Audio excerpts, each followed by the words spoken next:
Pasamos al siguiente punto del primer bloque. ¿Cuándo se ha de sustituir una pieza cuando su daño es mayor que o su tiempo de reparación supera el coste de una nueva, variando esto donde se repare debido a la desigualdad de precio-hora en los talleres? En unos se repararía y en otros no. ¿Qué me quiero referir? Si en un taller tenemos el precio de mano de obra a 50 o 60 euros, en otro taller está a 23 euros, entonces esta pieza en el taller de 23 euros quizás sí se repararía y en un taller de la hora de 53 euros o de 50 euros, ahí no se repararía. ¿Eso es justo? ¿Eso es justificable? ¿Lo veis normal? Y aparte, ¿cuánto soporta una pieza al ser reparada para seguir cumpliendo la función para la que se hizo según su fabricante? Porque cada pieza tiene una función o estética también o de absorción de golpe. ¿Cuál es tu opinión? Perdona por tantas preguntas, si quieres que repita alguna. No, porque, bueno, pienso que aquí entran demasiados factores que pueden variar. El operario que va a reparar esa pieza, el taller donde se repare, el tipo de coche que toquemos. No es lo mismo tocar un coche que prácticamente es nuevo o un coche que tiene más de 10 años. Creo yo, pienso que ahí hay mucha de la diferencia.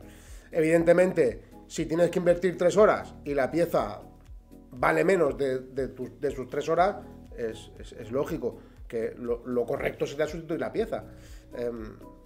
Yo creo que entran varios factores. Otra cosa que hablabas, de qué superficie. Claro, si tú tienes una pieza y tienes que llenar más del 50% de esa pieza de masilla, aunque sea un micraje muy pequeño, ya la estás llenando de masilla. Depende de qué tipo de calidad busques de reparación. Es que está claro, cuanto más micraje de masilla, imprimación, más posibilidades tenemos de que a cualquier mínimo toque o cambio de temperatura se nos haga una fisura, por poco que haya. Entonces depende mucho de la calidad que tú quieras dar en esa reparación. Vale.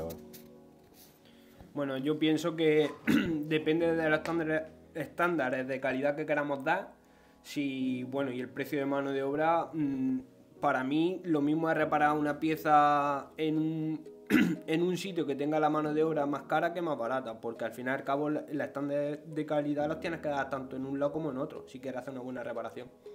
O sea que más nos tendríamos que ceñir lo que cuesta o no cuesta, o sea el valor de la pieza, nos tendríamos que ceñir por cuánto soporta esa pieza. Exacto. Para ser reparada, ¿no? Claro. Más que decir, oye, es que aquí en este taller me cobran tanto y nueva vale tanto y en este otro taller pues me sale a este otro precio y sí me interesa, cuando a lo mejor en ninguno de los dos casos cumpliría con lo que sería la funcionabilidad de esa pieza. Lo que tenemos que buscar es la calidad y dar una garantía de reparación. ¿Tu opinión? Poco más que aportar a este tema, más que nada hay que saber un poco también dónde va esa pieza, si es una pieza estructural o es una pieza más o menos estética. Si es una pieza estética puedes soportar algo más de reparación, siempre y cuando cumpliendo un poco unos estándares mínimos. Pero si es una pieza estructural es complicado reparar una estructura y que quede con las mismas condiciones, hay que ir más a sustituir según qué pieza. Pero hay un mínimo, o sea, hay a partir del 50% de la reparación según deformidad. No sé si hay una manera de valorarlo. Ahora mismo no hay nada de título para eso. No, vale. Es complicado. Vale. Pero una pieza estructural que tiene que absorber un impacto, si eso se ha movido hay que cambiar casi siempre. Creo que debería entrar más el criterio del reparador. Te coge el micrófono. Sí. Coge tú el micrófono si quieres. No, solamente eso, que influye mucho el criterio del reparador y de la calidad que queramos dar. Vale.